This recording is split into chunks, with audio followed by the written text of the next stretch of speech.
had something to old boy. I was coming in the studio, he was walking out. So I'm like, then he had something to old boy. And I was like, this is old boy's already number one? Yeah, it's popping. This is let's popping. be Clear. This is not popping, old boy. The rough draft for old boy. No, this is when old boy's already lit. Right. You on tour. Right.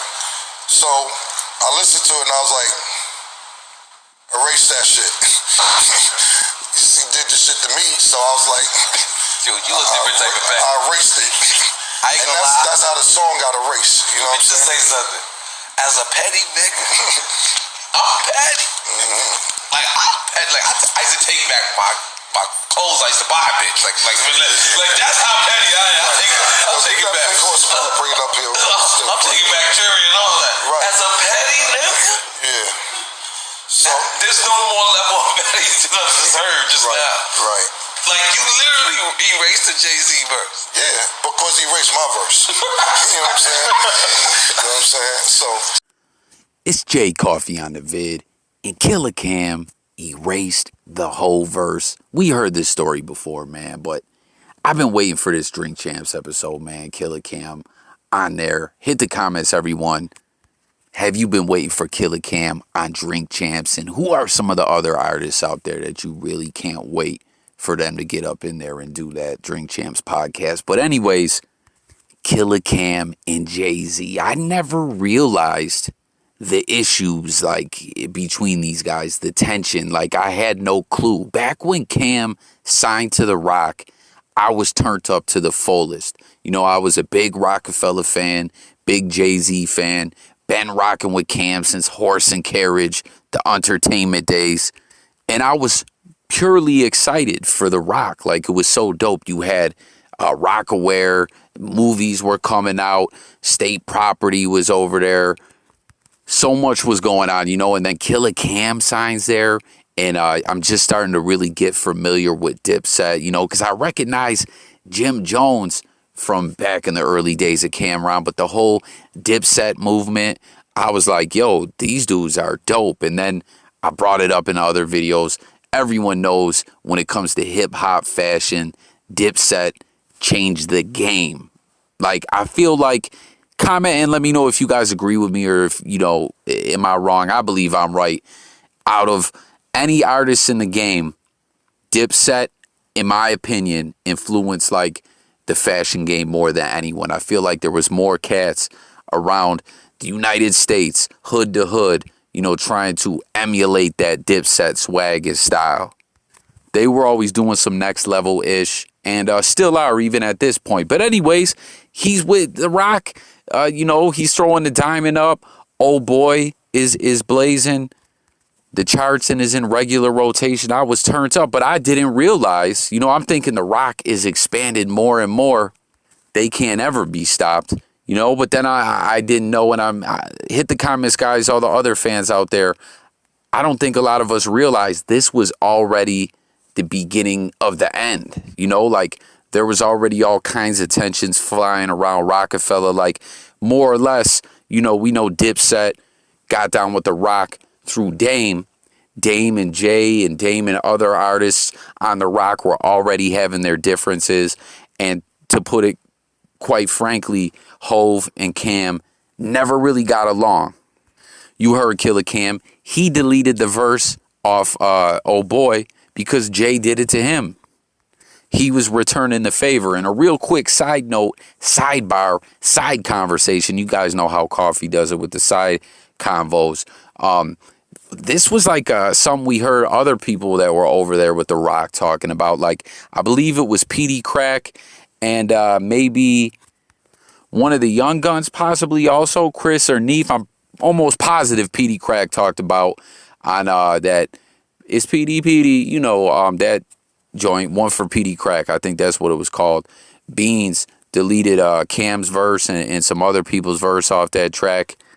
You know, so Cam was doing it back. And I've just heard other stories floating around about the Roc-a-fella days when the beef was really going on. You know, the internal issues and whatnot, that people were just deleting other artists' verses off tracks, you know, and just scrapping total songs and everything. Like, it's bizarre to me. But I guess it was just too many larger than life personas to be up under one roof. You know, they were bound to clash. A lot of, you know, egos, a lot of talent. It was too much. But like I said, more or less, I'm thinking this is like next level for Roc-a-fella, but this is already the beginning of the end. And we know how things played out later. You know what I mean? When the split really began, Cam and Dipset was really going in on Jay-Z. You guys remember, I forget, what track was that? Like the name of it. I can't remember the exact name of the Jay-Z diss. Or maybe it was on the Suck It or Not video. And at the end, he had damn. And they had J.J. Evans dressed up as Jay-Z with some county jail Bob Barker flip-flops on. Remember? Because they were dissing Hov, talking about how you going to be the king of New York, taking pictures in open-toed sandals and everything like that. And remember, Cam also said, fill in the blanks, you guys, because I might be, you know, forgetting some of the bars or whatever. But on the one track, he said, you stole Roc-a-fella from Dame. You stole Kanye from Dame. And remember, he said, when in D.C., before they bust them shots at me or whatever, I swear I seen someone throwing up the rock. And peep it, comment, guys. Like, people were always going in and like, yo, Killa Cam was snitching. He was snitching. He was dry snitching. I always thought Cam was purely, nowadays, what we would call trolling. Like, I thought he was just, that sounded good on the track, and he was trying to embellish and really go in on Jay-Z and The Rock. But it's just crazy when you know, hear artists talk back. Like I said, a lot of state property artists have got on podcasts and talk about all the beefs that was going on. We've heard Dame talk about it. We've heard a lot of people talk about it. Shit was crazy at The Rock, right? Memphis Bleak talked about the flight from hell, where Nori was on there on the plane with him too, and he was trying to let Dame know, yo, things ain't going good for you, Dame. You need to stop. And Dame couldn't read between the lines. He was already on his way out. You know, Hov was already cooking up that deal, how to sell off what he needed to and get the masters that he wanted and move on and basically dismantle Roc-a-fella. And you see today we have Roc Nation, which is a giant in so many ways. Media, sports, news, art, all kinds of stuff they got going on. It's insane. Management. But hit the comments, y'all.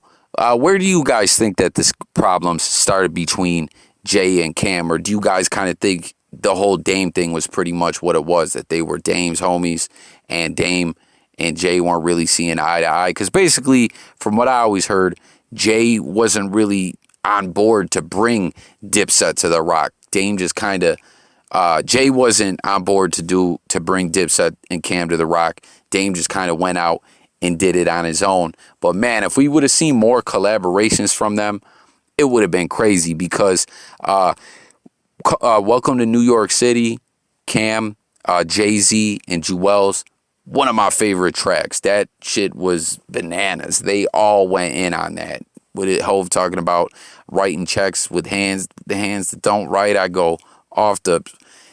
Man, they went in on that one. That was a banger.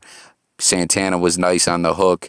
And I want to say, too, all the Killa Cam fans, hip-hop fans, let me know if you guys agree. I, to this day, feel like Come Home With Me is Killa Cam's best record. Like, he released his best project in that short time that he was at Roc-a-fella. Like, I thought that joint was a banger. From beginning to end, that album was fire. It's another one of those albums I could say that I could listen to no skips. Beginning to end, intro to outro, it was tough. I know a lot of people are going to say Confessions of Fire, but I got to say Come Home With Me. You know, SDE was tough too, but remember all the delays that project seen really kind of killed the buzz of the album for me. And then, you know, Crime Pays, Purple Haze, all those other joints were nice too. You know what I mean? But was that indeed Cam's best project in your eyes? Where did the issues start? Do y'all remember that one BET 106 in Park where Cam and Hov are there together promoting their upcoming projects? And a lot of people, you know, say, man, that was the most awkward, tension-filled 106 in Park ever. they both really just were sitting there not feeling each other. You know, remember Cam was promoting Paid in Full. Classic moment in hip-hop culture as well when Cam played Elpo / Rico in Paid in Full. He killed that role. But that's all I really got on this one, guys. Thanks for watching. Let's talk about it all. Dipset, the issues between Cam and Hove, the roc-a-fella breakup, Oh Boy, deleting him off the remix. I want to hear what your guys' thoughts on everything we touched on in this video. Make sure to subscribe to the channel. Hit the notification bell if you're new over here. It's J Coffee Talk. Daily content, music, news, sports, current events, life, and much more. Hit them buttons, subscribe, like. I'm out of here. Thanks for watching. Peace.